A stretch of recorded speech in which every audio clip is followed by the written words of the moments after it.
Hey everyone, Sky here to discuss Black Widow, starring Scarlett Johansson, Florence Pugh, David Harbour, O.T. Fagbenley, I don't know if I said that right, Olga Kurilenko, William Hurt, Ray Winstone, and Rachel Weisz, directed by Kate Shortland.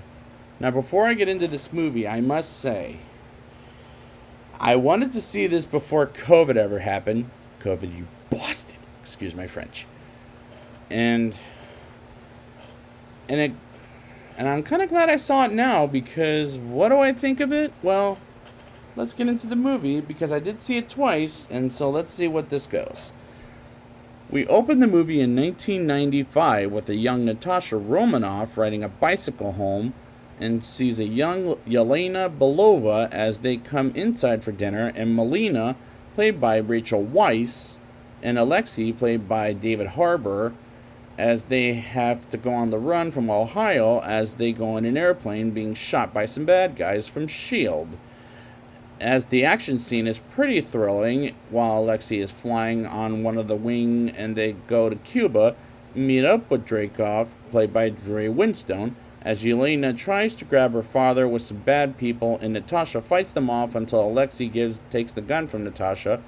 Dreykov's men put some control potion in both Natasha and Yelena, and this opening is good as we see the Black Widows as a young girl, and these opening titles show. And Natasha is working for the Widow Agency with Dreykov as she grows up to be the assassin she is before she was an Avenger. We pick up where she left off after the events of Captain America Civil War, as Natasha, returned by Scarlett Johansson, being hunted by Secretary Ross, returned briefly by William Hurt, as he was becoming a pain in the ass in this entire movie as well as Civil War, as Natasha is on the run from him and she's on a boat. Meanwhile, in Morocco, an adult Yelena Belova, played by Florence Pugh, goes after someone with a cure as she's exposed to it, as she's told to free the others. And I like this actress as I became first aware of her in Fighting with My Family, about the true story of the WWE star Paige. And I reviewed her before in the last Little Women film that came out like 2 years ago, as she steals the movie in my opinion, as she's the best character in the movie. Natasha arrives in Norway and meets up with her business partner Mason, played by O.T. Let me see if I say the name right. Fagbenley, and he has mail from her from Budapest, as she stays in a trailer while watching a James Bond movie. I think it was Moonraker. Now that I think about it, one of the worst, I'll say. Which is a funny callback, as I like seeing Black Widow in her own movie, but Yelena stole the show as I was impressed with her performance.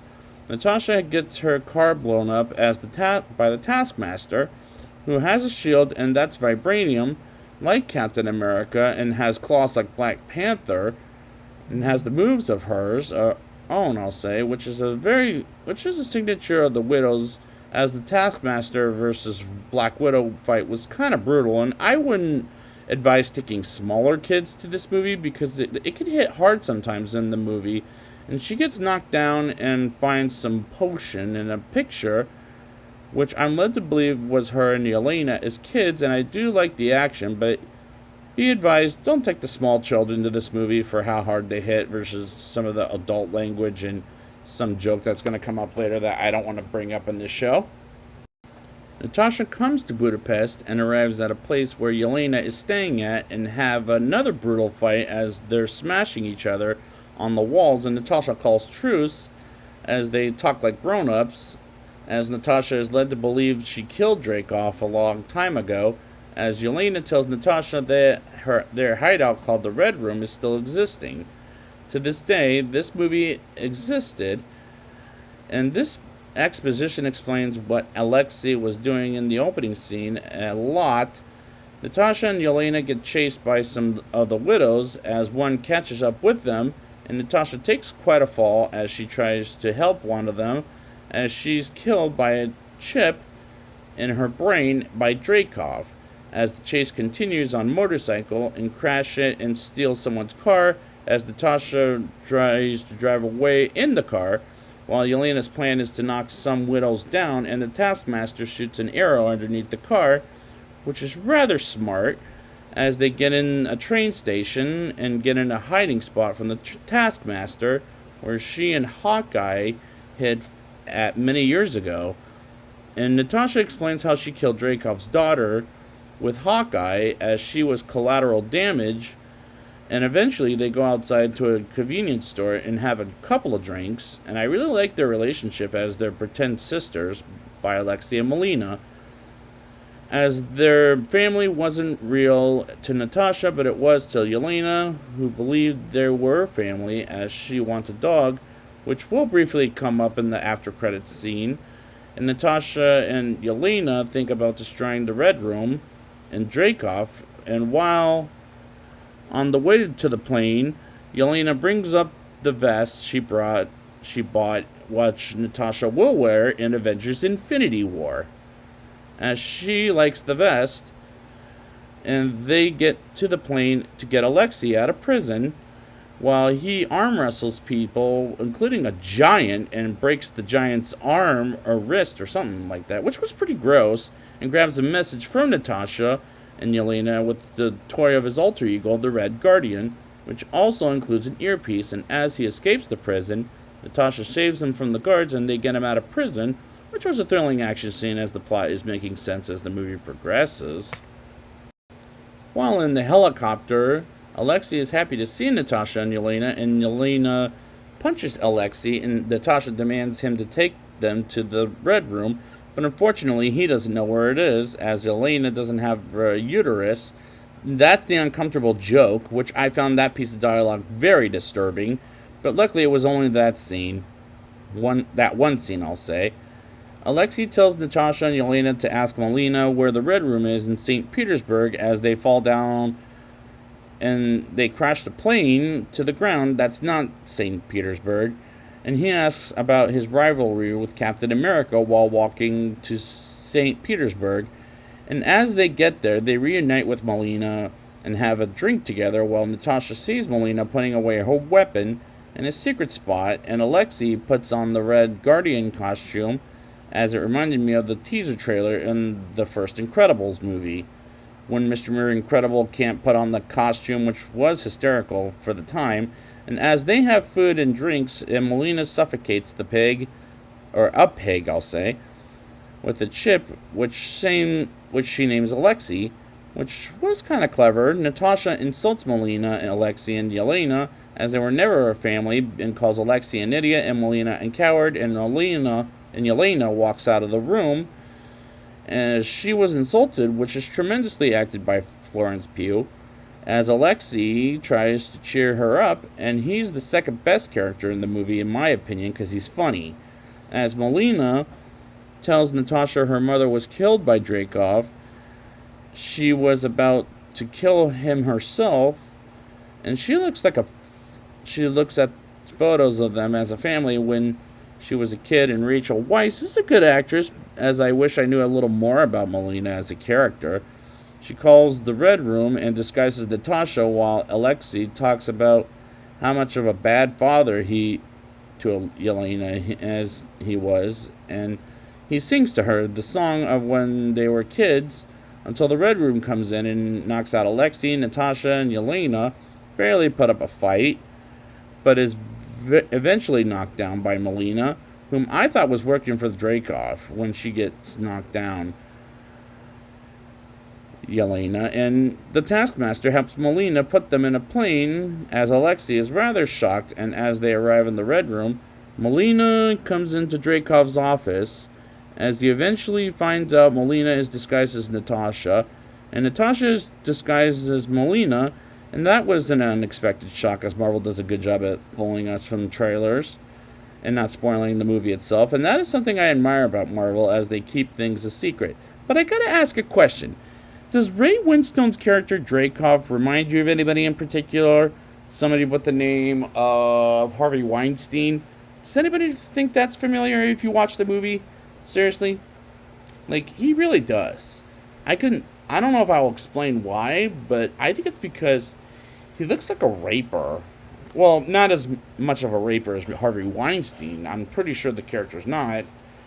But yeah, you get my point. Melina tells Yelena on the earpiece she has the knife in her pocket as she sneaks around, and we see Natasha making up the plan as she's going to kill Dreykov while confronting him. And we learn his daughter Antonia, played by Olga Kurilenko, is alive and is the Taskmaster, which shocked me half to death. And is that the best she can do? As in the comic books, the Taskmaster was a male, but she does better here than the movies like Hitman and Quantum of Solace, which I'll be getting to if that new James Bond movie comes out later this year, as she hunts for Alexei, Yelena, and Melina, while Natasha tries to kill Dreykov, but she can't because of the chip in her brain. Seriously, Harvey Weinstein, anybody?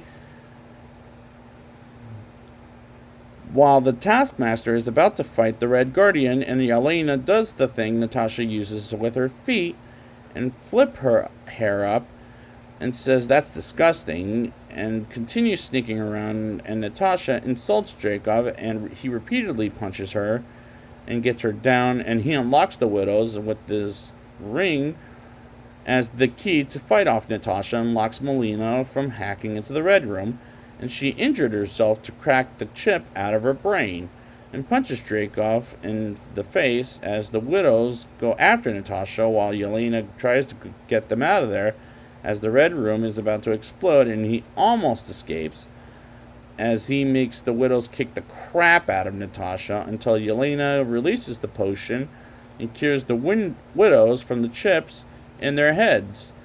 And they release the other Widows from the Dreykov's slavery. And Natasha takes the ring and from Dreykov as he realizes and Natasha destroys the Red Room and dislocates her nose, which was pretty nasty, I'll say, as she jumps out, and Melina and Alexei have no choice but to leave them behind, and Natasha lets Antonia out of the cage as she doesn't fight her, but Antonia intends on fighting Natasha as Yelena blows up the plane that carries Dreykov by putting a power stick on the spinning wheel, and as she falls down, Natasha saves her life by putting a parachute on her and lets go when Antonia falls down, and after Natasha and the Taskmaster land on the ground, Natasha has one more fight with Antonia and cures her mind with the red cure as she becomes her own woman again. And she sees Red Room is destroyed, finds Yelena is alive and safe on the ground, and so is Alexei and Melina. And Natasha admits their family, which is a nice moment of the film after she says she doesn't have a family. The Widows come in as Secretary Ross in the American government, and Yelena gives Natasha the vest, and the other Widows takes Yelena, Alexei, and Melina with Antonia, while Natasha is left behind by her own choice. And the final scene before credits start to roll, Natasha dyes her hair blonde to get to the Avengers jet from Mason as she goes back with Captain America and the others on the run, which was a nice callback to Avengers Infinity War as the credits start to roll, all the way to after the credits scene with Yelena having a dog of her own visiting Natasha's grave, and she's approached by Valentina Allegra de Fontaine, returned by Julia Louis-Dreyfus from The Falcon and the Winter Soldier, and tells Yelena that it was Hawkeye who killed Natasha, which was not true, by the way, in Endgame, and tells Yelena to kill Hawkeye, which will set up the Hawkeye TV miniseries, which I'm looking forward to and will review this year. And the climax was neat to watch as the action was a little rough, but I had a good time with it. Now it's time for the rating. I'll give this movie a 7.8 out of 10. Florence Pugh stole the show for me, as she was the best character in this entire film, and second was David Harbour's character, as they were funny on screen. The action is rough for the smaller kids, sure, but I had a good time with this movie, and I liked the other characters as well, and Maybe except for Dreykov, because he reminded me a hell of a lot of Harvey Weinstein in a way, as they did a lot of kick-ass moves. And I am looking forward to what's coming for the character Florence Pugh played, as this is a decent movie to watch at the movie theaters. And if some of you aren't comfortable going back to the theaters, then maybe Disney Plus. I don't really know what to say, but I think it's better off in the IMAX theater. That's how I saw it the first time. So I'd like to thank you guys for joining me, and until we get to Loki, Avengers Assemble!